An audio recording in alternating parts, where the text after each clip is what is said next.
Life in a Garden Online. It's fantastic to have you here. And happy Heritage Day, everybody. Fred, big question. What does Heritage Day mean for you?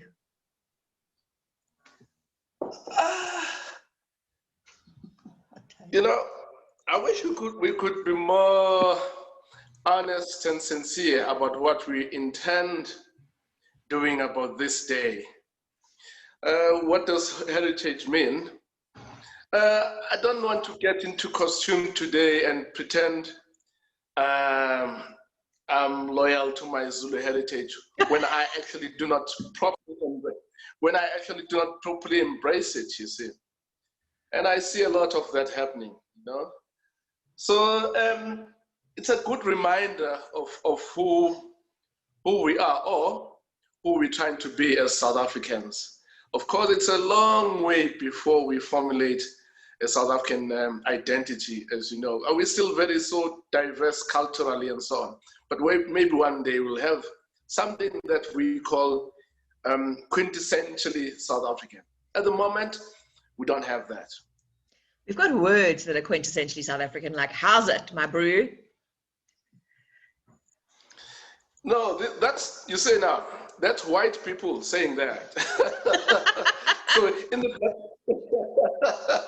you see, so in the Black community, we've got another expression that is the equivalent to that.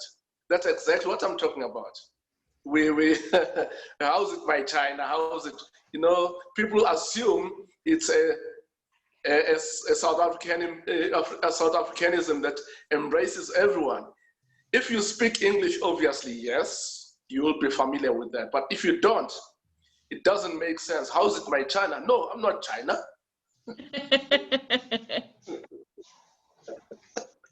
Fred, you are a prolific journalist, author. You produce, what, about a book a year at least? Would you say? Yeah, on average, a book a year, yes. So how much time do you, you spend a lot of time researching. A lot of your books are based on fact, written as novels based on fact. How much time do you spend researching and writing? It differs from book to book. The last two novels were research intensive, mainly because they are historical novels. They are inspired by historical incidents. I'm referring to The Longest March. Specifically The Longest March, which is based on the march by 7,000 Zulu men from Johannesburg to Natal, who were fleeing the impending outbreak of the Anglo-Boer War in 1899. So for me to write that, I had to go to the library and read, go through the newspaper archives and read how the newspapers of that time, of 1899, covered the actual march. And I also had to read books that capture the essence and the spirit of Johannesburg in 1899. What Johannesburg was like, what were the streets like, what was the mode of transport, what were people eating, all those things. So I read a beautiful book by Charles van Onselen, Nineveh and Babylon, New Nineveh and Babylon. I can't remember the title, but it captures the essence of urban Johannesburg in 1899. And I also had to read books about the Anglo-Boer War, how the whole war was prosecuted at different theaters around the country. And then after that process of reading, I had to sit down and outline my own novel based on the research, and then start writing. So the research took a long time, just over a year, I think. Yeah. No, hold that thought. The research and sometimes the research can be intimidating. You've got so much research, so much that it sometimes can drown your story. You get so fascinated with the facts with the fascinating tidbits here and there, and then you want to include everything just to prove to the reader that you've done your research. But then, so what's your then, process of distilling that information? Oh yeah, in this instance, there was a lot of editing from my end.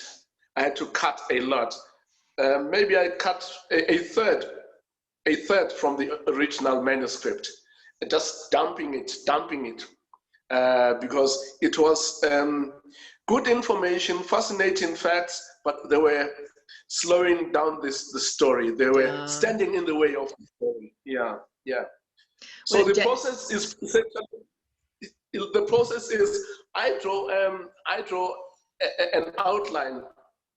This is how I envision the story. So these are notes to myself. I already have biographies of the different characters. Now this is the story. This is how it's going to flow. So as a reminder to myself, so that I don't repeat myself, I don't get lost in the narrative as well. Even before I write the first chapter, I need that sketch, that outline. Otherwise, I'll get lost. It has happened in the past when I was still a younger writer.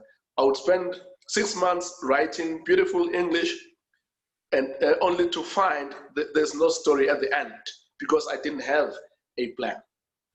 So clearly you're a plotter, not a pantser. A combination of both, but plotting helps a lot. It saves you time. If you don't have an outline, you will get lost. You'll waste a lot of time. So it helps to have a structure. My first 2 books, Bitches Brew and 7 Steps, were not plotted at all. I just wrote as the story came. Sometimes I would get lost. Where was I going with the story? And now I'm following this character, and this character is leading me astray. She's got his own agenda, which do not fit with the story, you see. Do your characters talk to you, or do they become alive? Yes, especially the last book, The Longest March. I got really involved with the characters. I know them in and out, which is why I'm doing a sequel to The Longest March, because I fell in love with, there's a sequel I'm working on. I fell in love with the story itself, but also more so the characters. Because by the end of The Longest March, I realized that I really hadn't exhausted the characters. So this time around, in the sequel, we find them in Natal after the Anglo-Boer War. I won't give the story away, but they are based in Natal now, and we follow their journey. Fred, you actually did The Longest March, didn't you? You went on a walk from Joburg to Pietermaritzburg, did you? Or all the way to Natal? I can't remember. Oh, crazy. Don't try this at home. Yes, this is how it came about. I'd already submitted the manuscript. It was with the publishers, and it had been edited.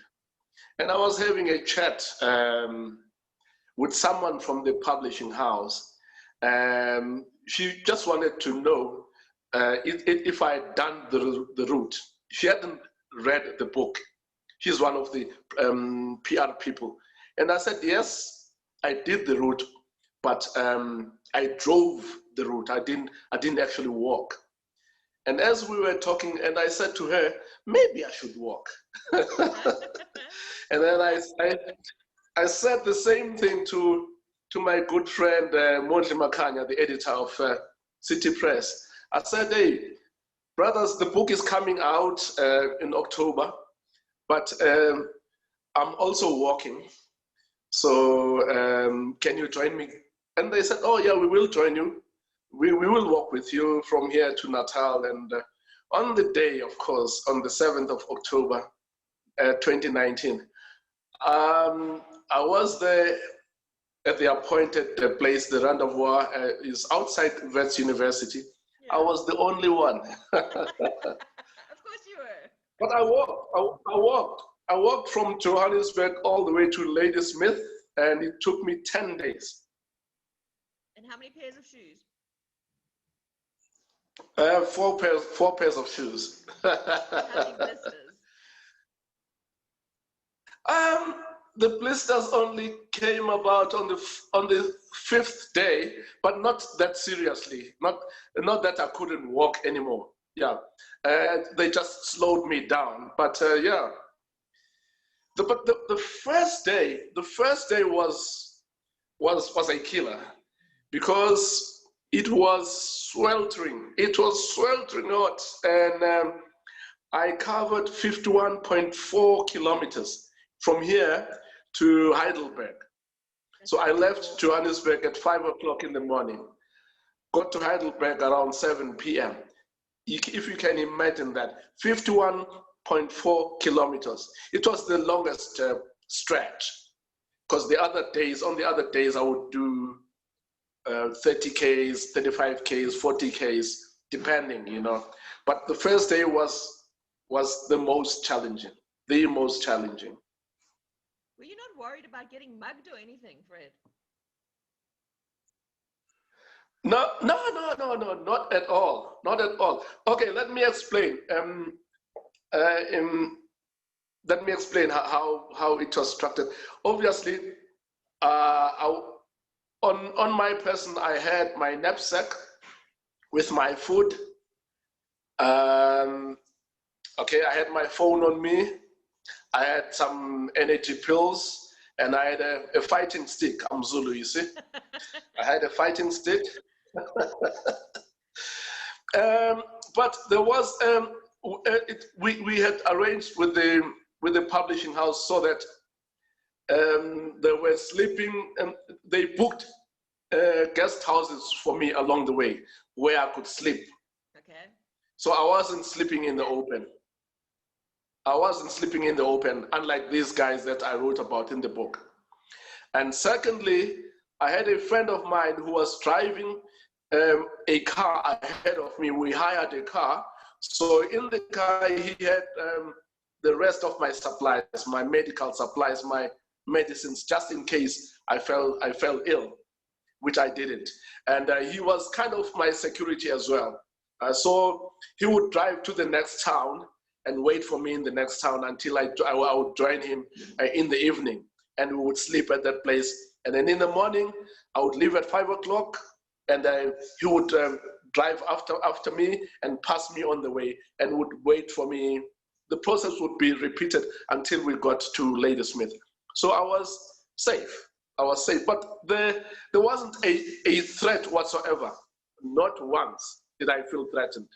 I just walked, and I wasn't using the N3 because that's not the route that these guys would have followed back in 1899. So I used the old road that goes through Fox Rest and Majuba and so on, Newcastle, because that is the route that they followed.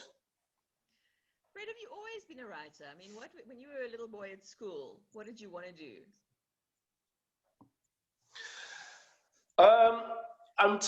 Until I got to standard 8, which is today's grade 10, I wanted to be a medical doctor.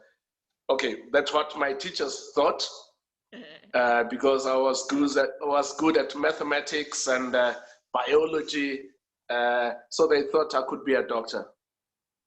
And then at standard 8, my English teacher introduced me to a local writer, a guy whose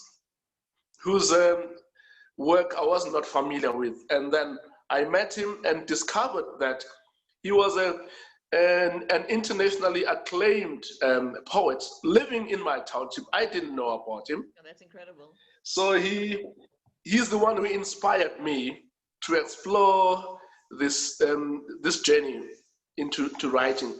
So as a result, when I said to him, I want to be a writer, I want to make a living as a writer, he laughed and said, it's impossible in South Africa to make a living writing books.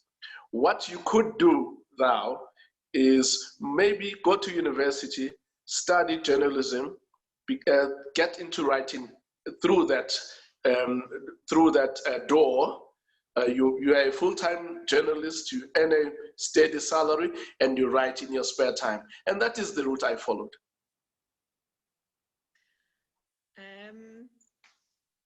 Sorry, I think my sound is bad and it keeps coming and going. I don't know what's going on with my sound. It seems to be a problem that's coming off my laptop.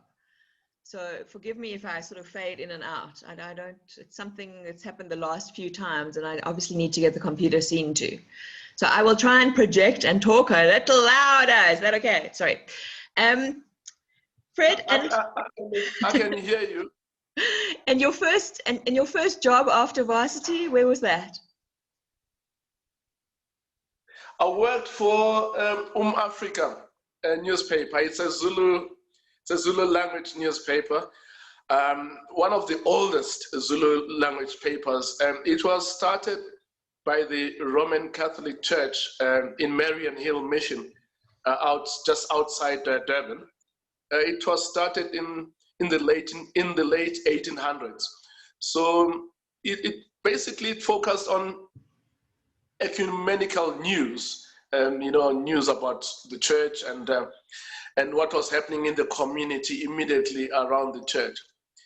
But then it so happened that when I joined the paper, this was 1987, the province, KZN, suddenly got engulfed in this political violence, Inkatha versus the UDF stroke ANC.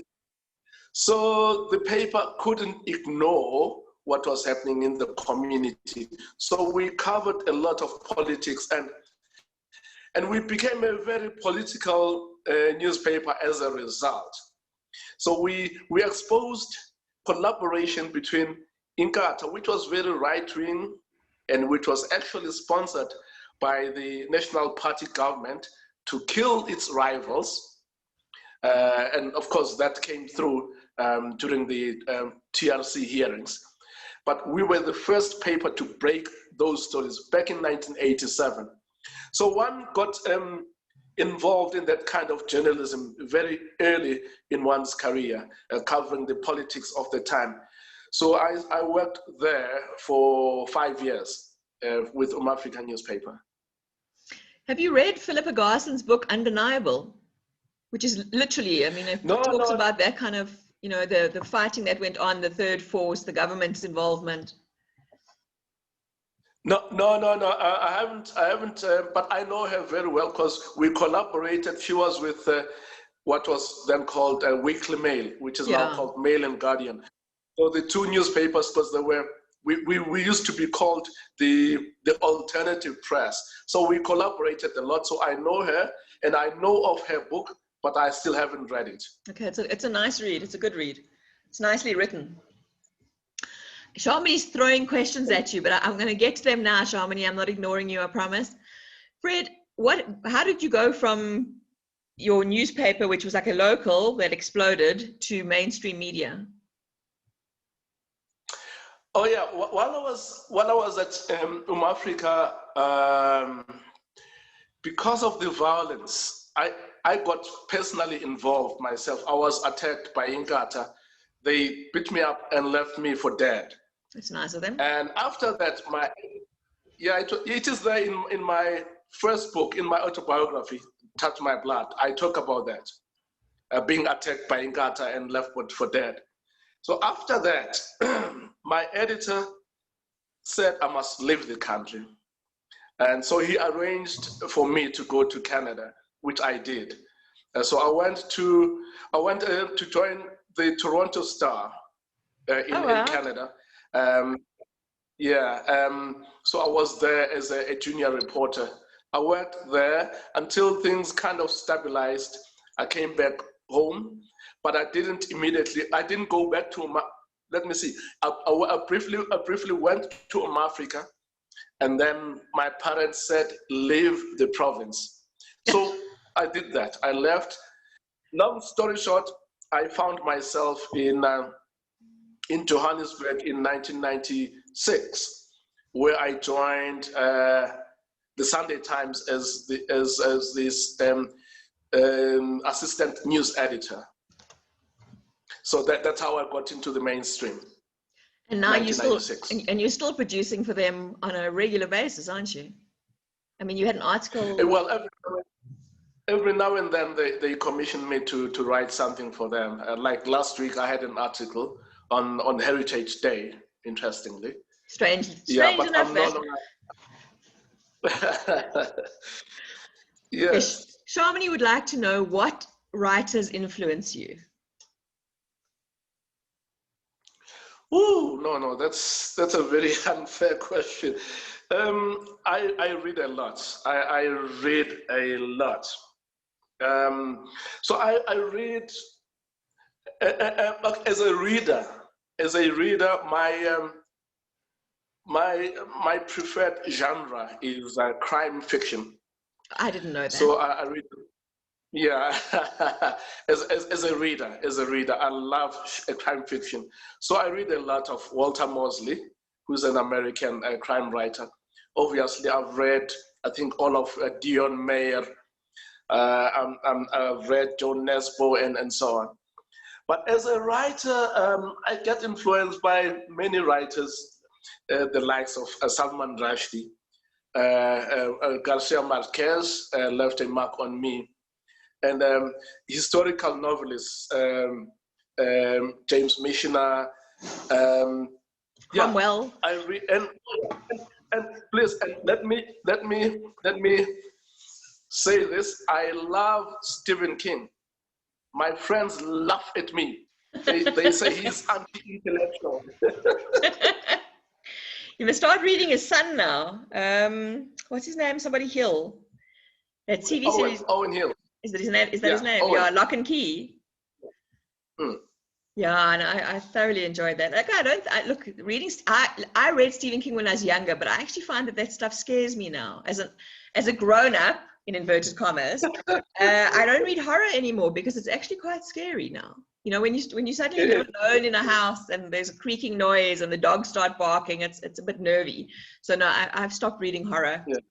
Yeah. What other questions? Did you know the Bang Bang Club? You must have known the Bang Bang Club. Oh yeah. Kevin Carter, João da Silva. Yeah. I knew them. Yeah, because we covered the same stories when I came up to Johannesburg, Toboza and so on. Yeah.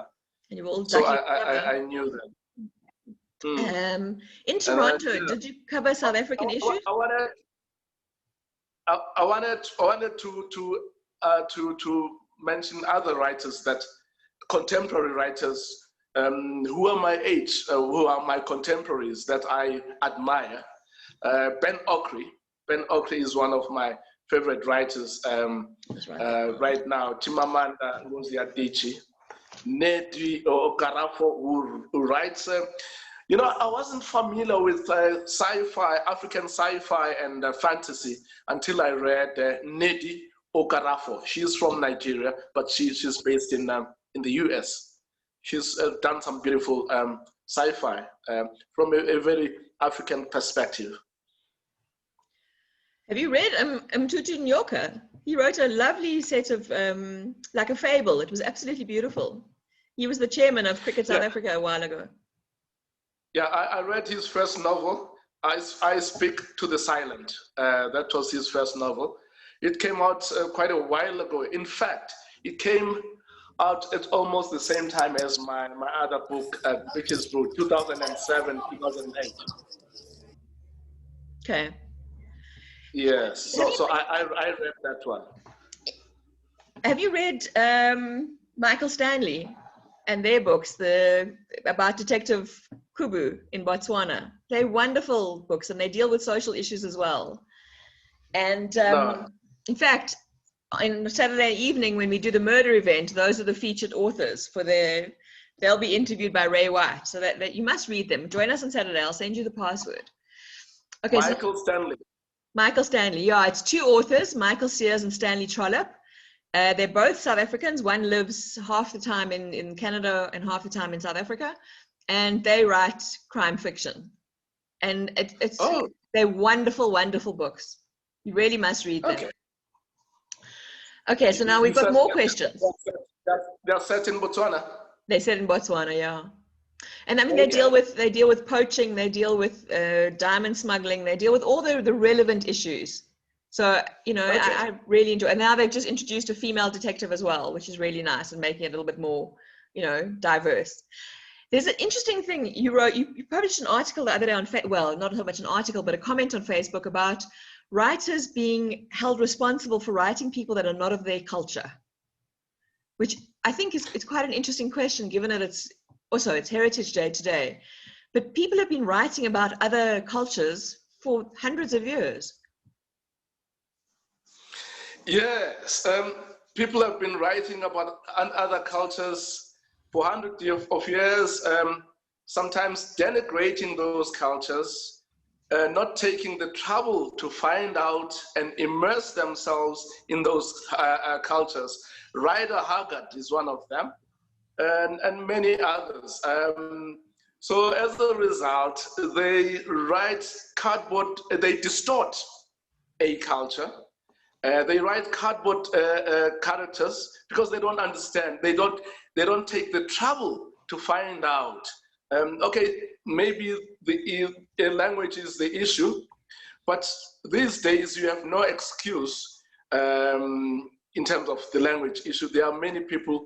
If you want to write about Black people and you are white, you can't speak isiZulu or Setswana.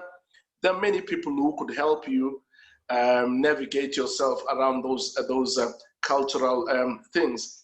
Interpreters, there's research, there's a lot of research that has been done into different cultures, but writers sometimes are lazy, or they deliberately want to distort that which they don't understand. So that is the problem. However, having said that, I do not encourage this notion of you can't write about a culture that you don't belong to, or which you are not part of, because that's ridiculous. Because art, be it music, writing, should transcend boundaries. Gender, sexual boundaries, gender, race, culture, whatever, religion, whatever. But obviously, as you break those barriers, as you transcend those boundaries, have some respect, have due consideration for the people that you want to portray in your books, to explore in your writing. Have due respect by doing proper research. If you don't understand, say yes. So I don't have a problem with a white person who doesn't speak isiZulu writing about Zulu people, as long as that person takes the trouble to sit down with a focus group or a person from that culture.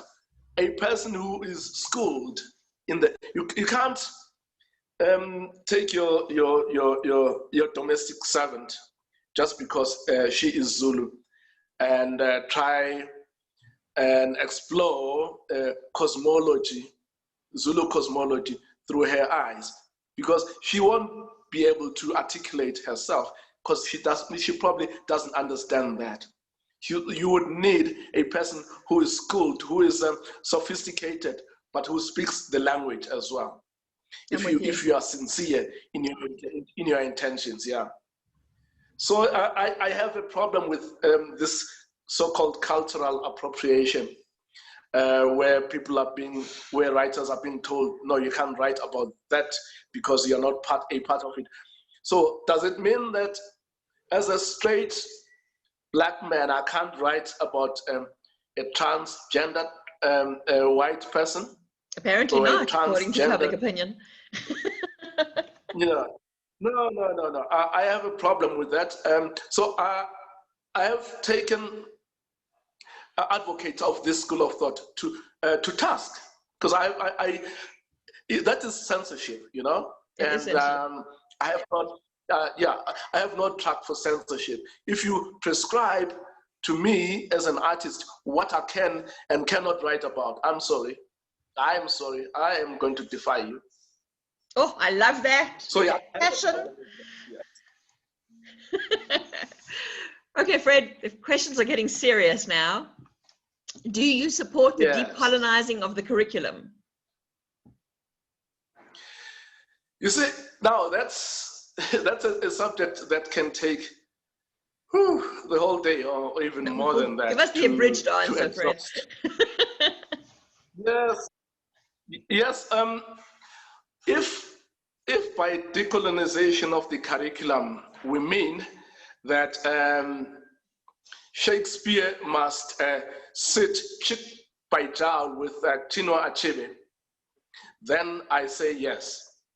But if you say by decolonizing, we must remove Shakespeare, we must remove Chaucer, we must remove Milton and all the other dead white men, then I have a problem. Because as a scholar, as an academic, as a writer, I want an ongoing conversation between different cultures and different generations. So decoloniality has to be, it's a very broad school as well, and it's intricate and complex, and I appreciate that. But when we say decolonialism, I don't think we want to throw away all that was there in the past so that we can usher in the new. The new must have a conversation with the past. There must be some kind of even conflict between the past and the present.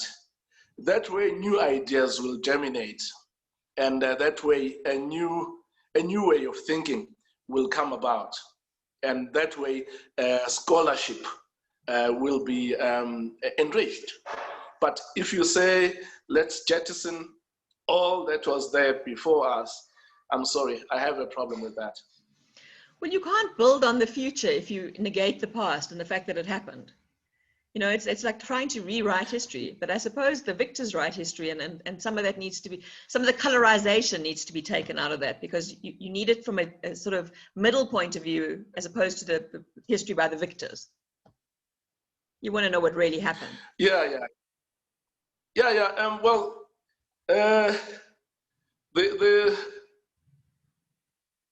the established history is being challenged because new evidence, it will always be challenged because new evidence will always come to the fore as new research methods are created.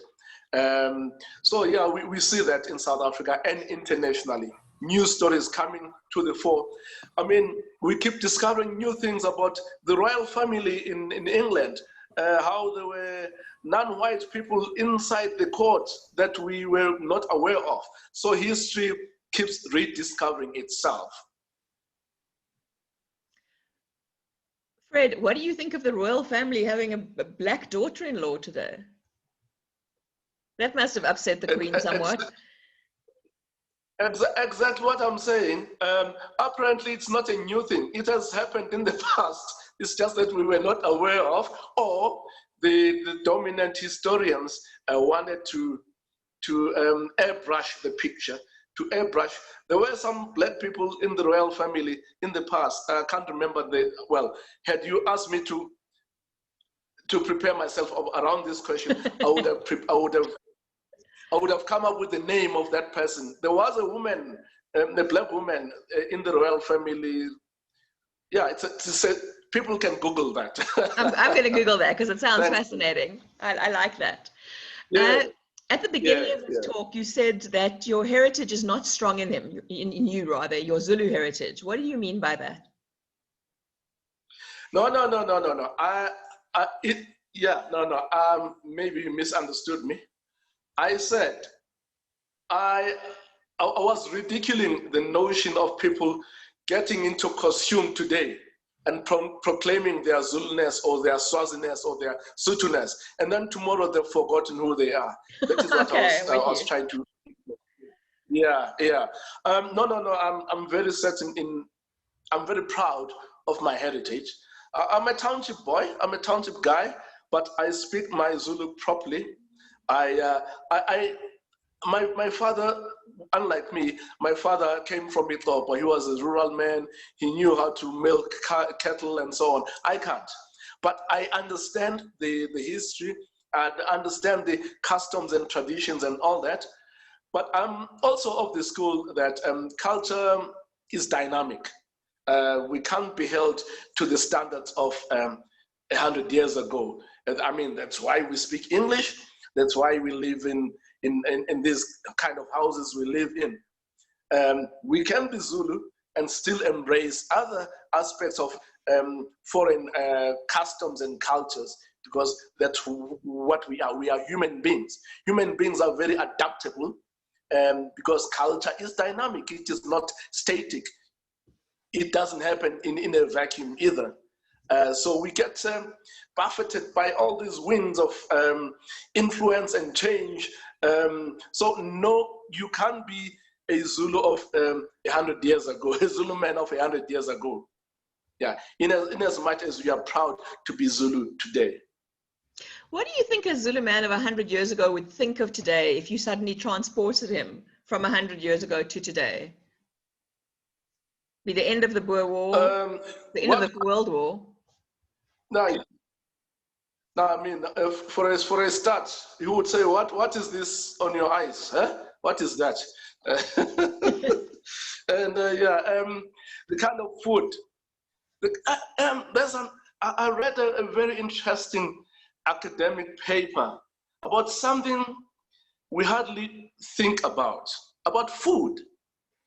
How indigenous foodstuffs, like the rest of our culture, have been were erased by colonial domination.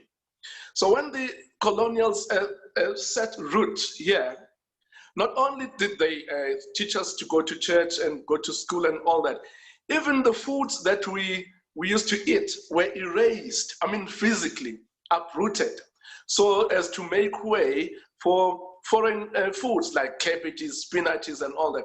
So you hardly get an indigenous fruit in South Africa today. Unlike if you cross the Limpopo, you go up north to other African countries where colonialism didn't plant its roots that firmly, people out there still consume indigenous vegetables, which we can't get in South Africa because they were uprooted. They consume indigenous fruit, which we don't have here anymore.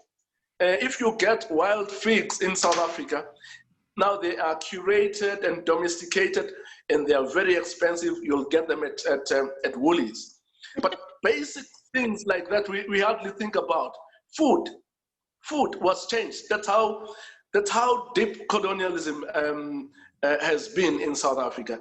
If you think indigenous cuisine, you struggle. You really struggle because it has been erased. So now we say indigenous cuisine, you think tribe, you think dumplings, you think obviously fresh meat, yeah. Those are the things that come to mind. But when you think, you can't find indigenous vegetables in South Africa. So how do we go back? So let's change that. How do we begin? And reintroduce. Well, we have to get seedlings from up north. The Nigerians are very good with that. If you go to a Nigerian marketplace, they will give you indigenous Nigerian vegetables, which we are not familiar with, and Nigeria, Ghana, and East Africa as well. So yeah, those are the things that I hardly think about. And I read this article and it resonated with me, just to illustrate what colonialism did to local people at that level. That's fascinating because you don't actually think about the food and how the food would have changed. Yes. Okay, there's quite a serious question here from Shamini, which I'm going to ask you. Sorry for putting you on the spot today. What do you think about the DAK taking I can't speak English, Namakwa wines to the Human Rights Court for using an image of their rain dance on their wine bottle? Sorry, what was that? What do you think of the DAK, the Khoisan, taking the Makwa wines to the Human Rights Court for using an image of their rain dance on their wine bottles? Well, I suppose they're within their rights to do that. It could be an interesting test case there, because indigenous cultures and images and symbols have been abused by commercial giants without any proper acknowledgement, and sometimes they get distorted, which is even more serious when your culture, something that you hold sacrosanct, gets distorted and ridiculed in an advert. So I think they are within their right to challenge that. I don't understand. I don't have the background which informs or what informs their decision to take this matter to court. But they definitely are within their rights, because we do need to raise objections every now and then to say not in our name, because many other things have been done in the name of Zulu people, and even there are many. The Lotto uses a stupid slogan, "Tata my chance," which is a distortion of my language. I think they've since stopped using it because people complained. But if you don't complain, then they will continue using that, and until it sinks into the minds of people who wouldn't know any better, and they would think this is a true reflection of what these people are all about, the Khoisan people or the Zulu people, or whatever case may be.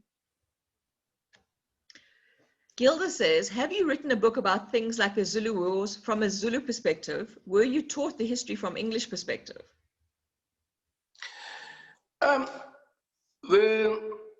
The Dancing the Death Drill, my novel, is about these men who go to Europe to fight in a war that wasn't theirs. So the story of the sinking of that ship, the SS Mandi, has always been told from the perspective, obviously, of white people.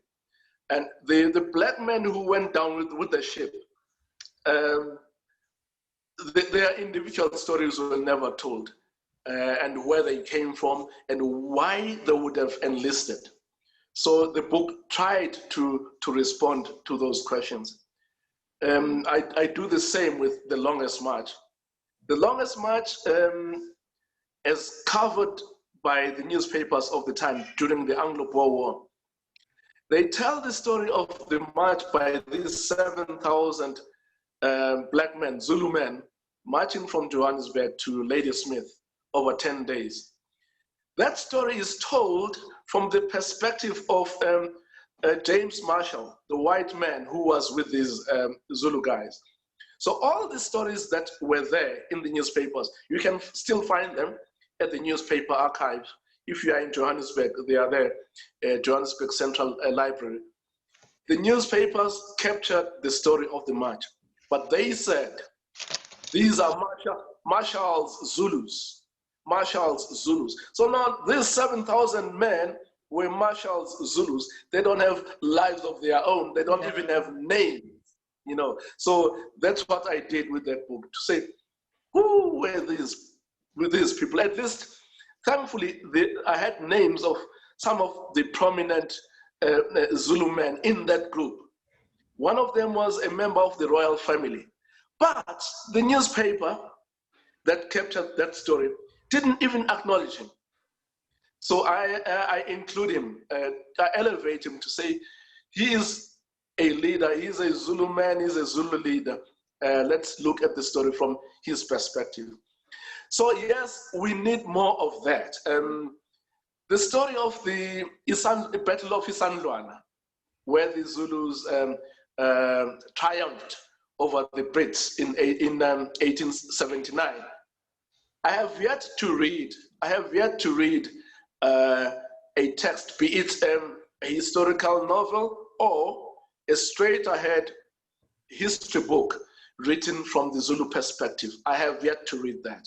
So it's a challenge that faces writers out there, academics, historians, novelists, to tell these stories. The information is there, but it's limited.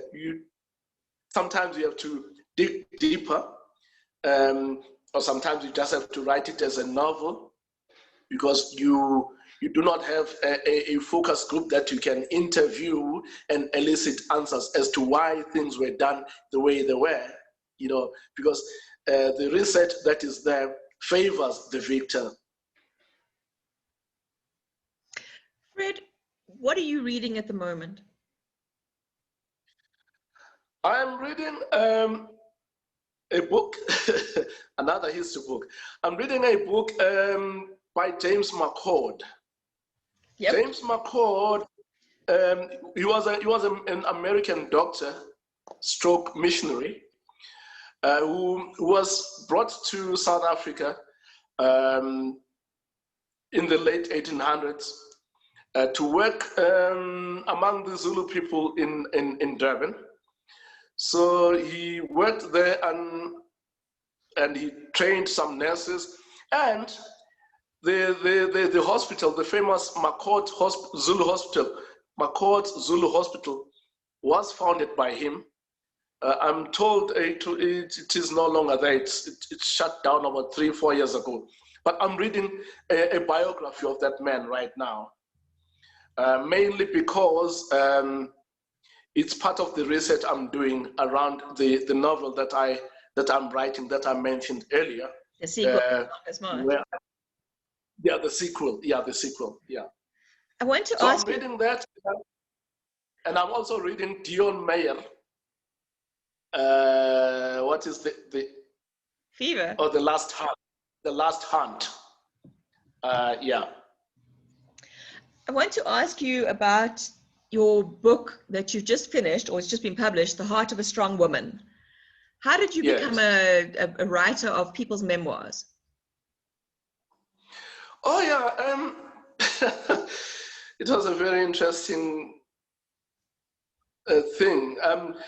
This woman, well, I've known about her. I had never met her because she's a well-accomplished manager.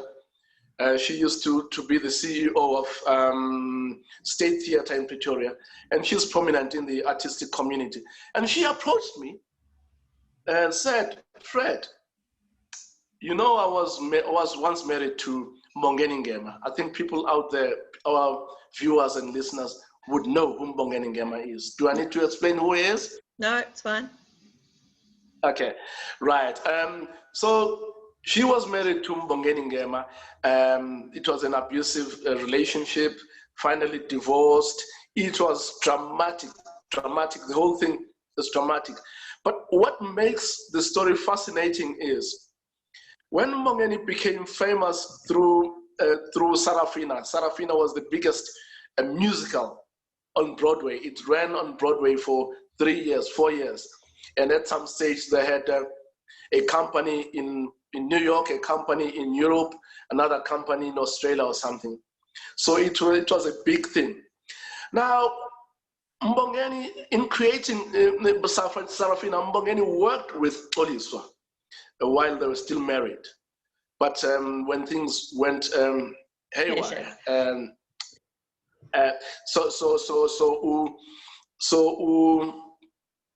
Xoliswa was kind of wiped out of the picture.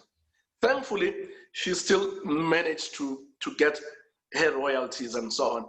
But credit, she never got credit as the co-creator of Sarafina. So she wanted to write a book, but she's not a writer. So she approached me in 2018 and said, could you write my story? So we sat down, we thought about how best to tell this story. Do I write it as a straight ahead biography told in the third person, or do I write it as a first person, in the first person voice? And I thought, I advised him the first person, because I had read the story of Miles Davis and Huma Segela told in the first person. I know those guys didn't write the books themselves. They hired ghostwriters, and they just told their story to this person. And so I decided to go that route, and it worked quite well. So that's the background to the book. I'd like to read it. I haven't seen it yet. I will definitely get around to reading it. Barbara says, Fred, you raise interesting comments. You must get it. You must get it. I promise I'll get there. I promise. Although I must say I'd rather read the sequel to The Longest March. That's kind of more my speed. I'm not big on biography. Okay. Barbara says, Fred, you raise interesting comments re history. Yes, we are all guilty of seeing it from our own perspective. This is fascinating. A very good friend of mine was in Hitler's youth brigade, and wisely he just dismissed it when asked and didn't try to justify or dismiss it. That must be a fascinating conversation. Wow. Funny, I had a friend at Tech when I went to Tech, and her parents were German, and I always kind of like wondered when I went there, like where they sat on the scale, you know, like, because I mean they were first generation South African German, and I'm thinking, how do you fit in here? You know, it was quite interesting, but I eventually, you know, she wasn't anti-Semitic, so it made no difference in my life at that point. Okay. Fred, what advice would you give anybody wanting to set out a career as a writer? What would you say to them? Don't. Get yourself an aspirin or a Disprin or whatever, a bottle of red wine, drink and forget about it. No, I'm joking. It's a very spiritually rewarding thing, writing. But to be honest, financially, no, it's very difficult. You have to have a full-time job. So it helps those of us who are journalists, because you are writing every day. So your writing muscle is always being exercised as a writer. So when you go back, when you wear your other hat, you do creative writing, it becomes relatively easy, I think. So you do need, just to answer your question, if you want to pursue a career in writing, there are some programs right now at universities, creative writing programs. I did my MA at Wits, which I found really useful. I did it after I'd already published 4 books, but I still found it useful. So there's another one at UCT, it's an MA program as well. So they are useful. They give you, you get focused, you get advice as to how to write and what to do with your manuscript, which is very helpful.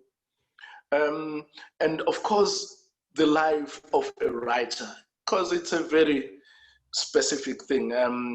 Being a writer, you are a very strange character, creature, you know. You have your own idiosyncratic ways of relating to other people. So read if you want to be a writer.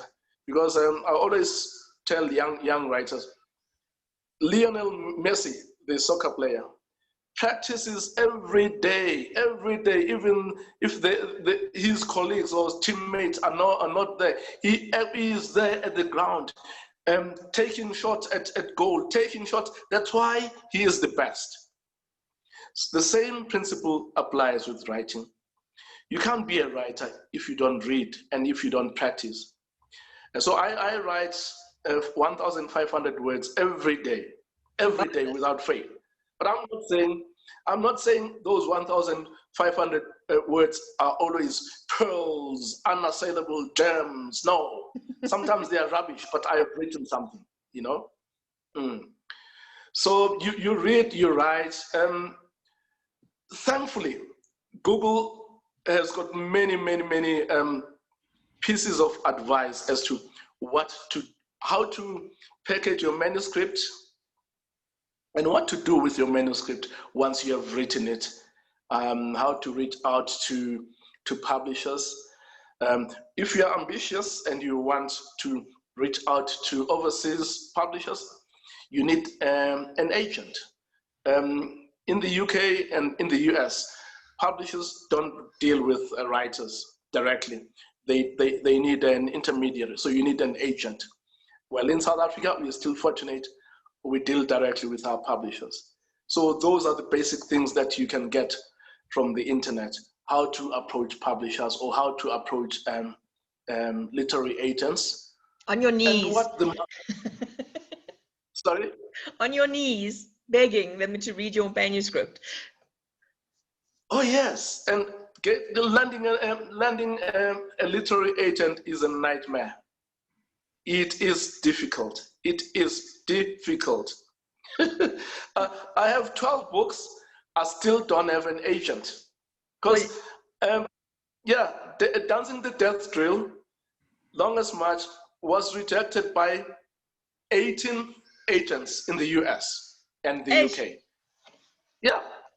So I had to eat humble pie, come back home and send the book to local publishers. And thankfully, once the book was out, once Dancing the Death Drill was out, it was picked up by a British publisher as well. So that helped with the sales.